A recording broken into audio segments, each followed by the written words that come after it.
let's get into the mailbag. Where are we starting off at? Okay, first one. Outside of Dylan Raiola, who was the biggest winner out of the spring game? I'd say Ja'Cory Barnes. Yeah, that was going to be my pick. Go ahead, Rob. Barney.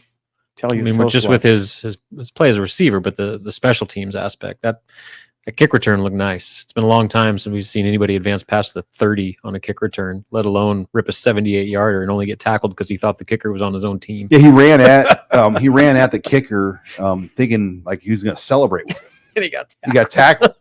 And he looked at him like, what are you doing? Oh my gosh, Tristan Alvano. I didn't realize like he could.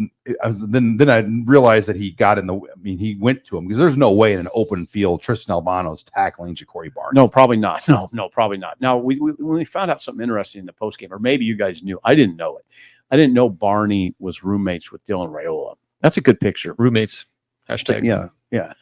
The Tommy Armstrong, Jordan Westerkamp, they were roommates, right? That was That's a good connection. Those guys are really talented, and there's obviously a strong. In fact, Dylan called him his best friend.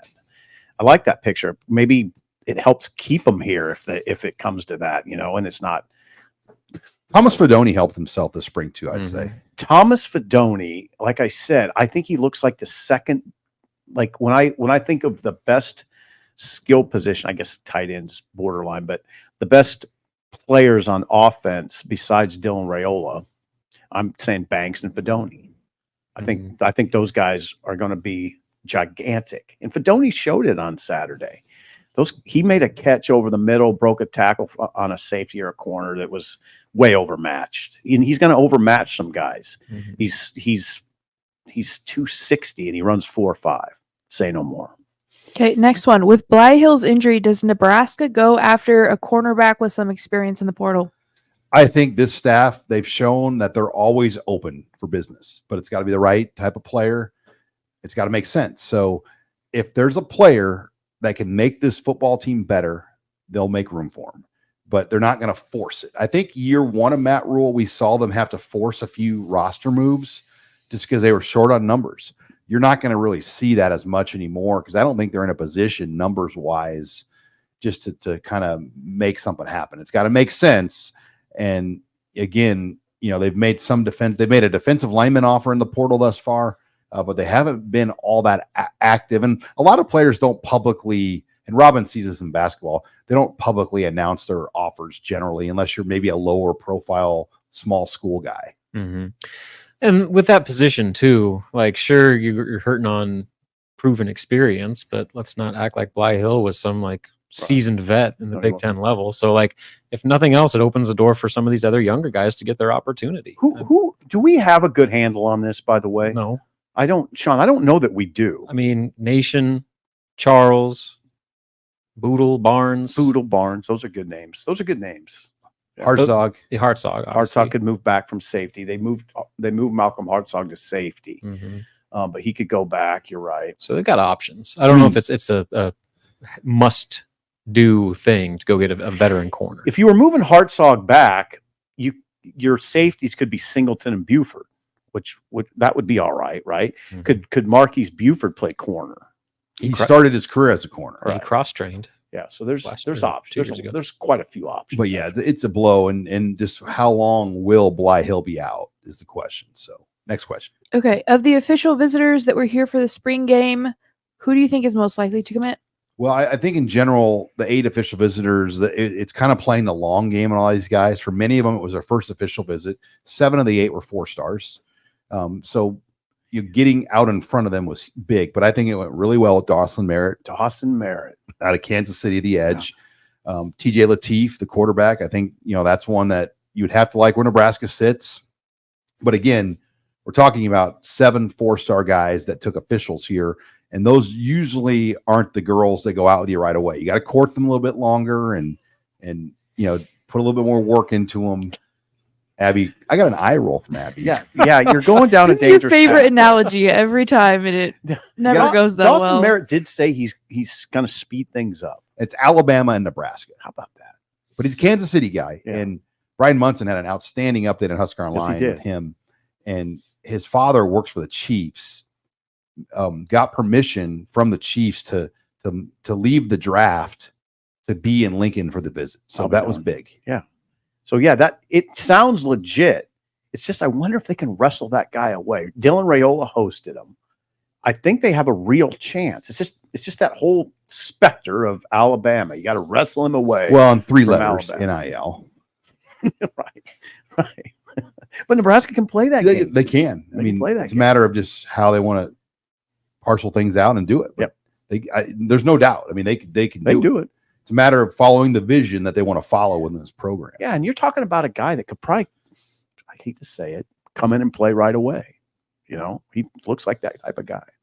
Okay. What are your thoughts on Tristan Alvano and him missing 2 field goals? And then also just last year, he had issues with that as well. It was disappointing to see 2 misses. I mean, and they're bad misses. I mean, it wasn't, but what we don't know was the snap good? Was the hold good? But again, we had heard that Alvano was having a very good spring and he was taking a step forward. He's a very good athlete. But yeah, it was concerning just to see that because every week you play a game where the point spread's 3 to 7 points. Yep. 3 points really matter. Yeah. And they matter more for a team like Nebraska because you can't leave points in the field. No, I mean, Nebraska has that unsightly bad record in close games since 2018. I'm going to say 5-27 off the top of my head, something like that in 1-score games. I think it's the worst in the nation over that period. I believe it. Yeah, worst in the nation over that period. So yeah, in the context of that, it's alarming. It was probably the biggest.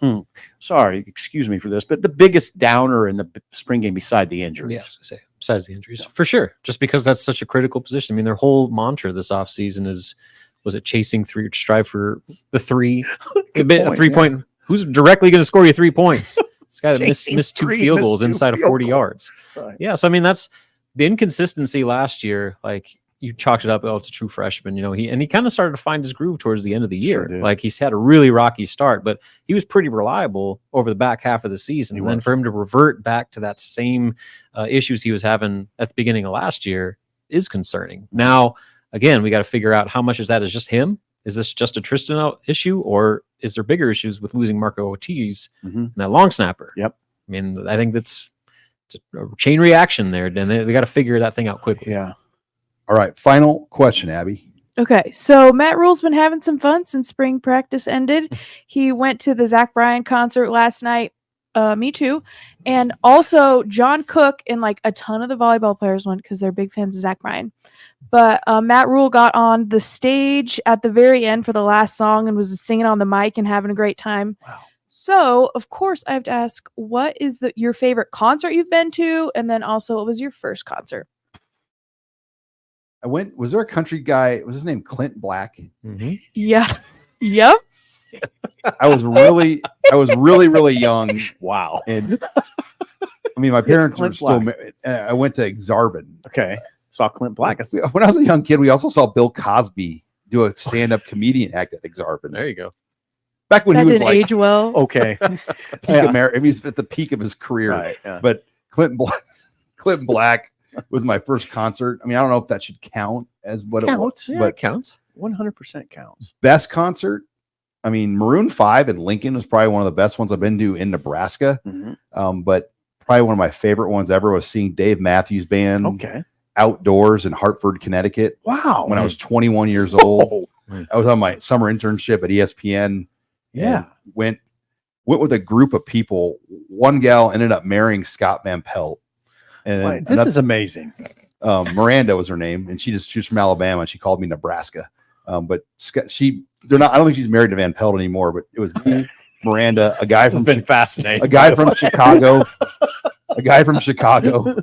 and I don't know where he's at. And always go with Dave Matthews Band, not Maroon 5 in these But conversations. it was then my good friend Nick Christensen flew in from Nebraska, and so the 4 of us went. It was the most. I have a picture of it somewhere, but it was the most random crew. But That's awesome. we ended up going to like the Mohegan Sun Casino in Connecticut after the show. It was a It's pretty cool. wild How old weekend. were you? 21. Just a young Sean. Then I went to the Youngster. Mets game the next night in New York City, God dang. and then I went to Newport, Rhode Island. The next, because my friend was in town, like so we did it up that We did weekend. it But up. that was probably one of my favorite. Young. We didn't have money, but made it fun weekends. You bet. That's super fun. Those are That's classic. interesting, Sean. I've never known that. Go ahead, Rob. Well, my dad's a musician, so I've been going to concerts since I was an infant. So that's probably my first, watching my dad. Best concert, best and first, well, like one of the first, was when we went out to Ames. And speaking of Dave Matthews Band, saw Dave Matthews, Ben Harper, Jurassic 5, and My Morning Jacket, and a 4-part little multi-concert deal. And then, so you'll appreciate this, when Dave's playing, Neil Young comes on stage as a guest to sing All Along the Watchtower. Whoa. Elite. Where was this? Hilton Coliseum. In Hilton? Hilton Magic. Man, cameo by Neil Young? Just out of nowhere. Oh, yeah, that's He's freaky. like, let me introduce my friend Neil Young. Oh, that's freaky. Yeah, that's freaky. I want to know when the last concert you've been to. I can't. I mean, Guns N' Roses at PBA a few years ago. Okay, I was gonna. Yeah, a few years ago. No, we went to that. My favorite concert, I mean, the most memorable concert, believe it or not, when I was still in college, was Hank Williams Jr. It was an incredible show at Pershing. Incredible. And I didn't have cowboy boots, so I borrowed my roommates. They were way too small, so my feet hurt the whole time. But it was super fun. He's a hell of a performer. But one sort of underrated one that I just thought of when I was talking was Robert Cray Band played outdoors at the baseball stadium in Sioux City, and it was really good. B.B. King and Robert Cray. It was stunning. It was like an afternoon setting in a big baseball stadium, and it was good. What I miss in Omaha is the Ranch Bowl. You missed. Well, no, it was a venue. Like, I mean, Nelly played in the Ranch Bowl. Hell yeah, Like, I've been to the Ranch Bowl. Everybody that got was in trouble with the somebody played in the Ranch Bowl. Yeah, oh yeah. It was, when you study the history of that place, and just randomly you'd have like John Mayer or somebody playing there, and like a random. I mean, it was crazy the amount of people that right over by Exarban. Yeah, right across 72nd Street and Pacific. Yeah, it's a Walmart now. Yeah, right across the street from and Exarban's no longer either. Robin been in the Ranch Bowl, right? Oh yeah. Are you old enough? Yeah, I think I saw OAR there way back in the day. Peak like late 90s, early 2000s. Omaha was like the Ranch Bowl, and 89.7 the River radio station. Yep. I mean, that was like this college station at Iowa Western was like the radio. It became like a big station just because of the music. It's still pretty big. Mm-hmm. Still pretty big. So Abby, what's your concert? Sorry. Well, the first one I went to was like Jason Aldean, Jake Owen, Thomas Rhett. So that was a pretty good one. My favorite, obviously, was the Eras Tour, Taylor Swift. But for my audience, I will say one I'll never forget is my sister and I went to Garth Brooks when he was in Lincoln for like $15, and we got offered front row seat tickets. Jeez. Just an upgrade. It's one at the stadium, incredible. Right? It was actually the one at PBA. Oh, okay. He was there for like maybe 4 nights in a row. Was it was in Lincoln, unreal. or was it at Central in Omaha? It was in Lincoln. He did a 4-night in Lincoln too. I forgot about that. And then we also went to the Memorial Stadium one, but it was wild to be in the front row. It was amazing. Yeah. That was awesome. He always does that where he won't sell the first 2 rows of his concerts, and he just gives out the tickets to people. That was great. Good one, Abby. That show in Lincoln, I mean, that should be up there. I mean, that's one of the more memorable nights. Just for the setting of it. You guys all go to that? Yeah. Well, and it was right. I mean, it was kind of hairy with COVID at that point. So was it still hairy? It was like right on the tail end of it. But people, that was the first big gathering in the world. It was the first time Memorial Stadium had hosted people since 2001. There were still COVID 21 restrictions leading up to that in the city of Lincoln. So that was one of the big breakouts. Yes. Bad word to choose, but actually 2 of the biggest early gatherings post COVID were in Nebraska. The Kearney Shrine Bowl was the first played football game. Mm-hmm. That's right. And I went out to that deal, and it was in Kearney. And then the Garth Brooks show. I mean, I'll be damned.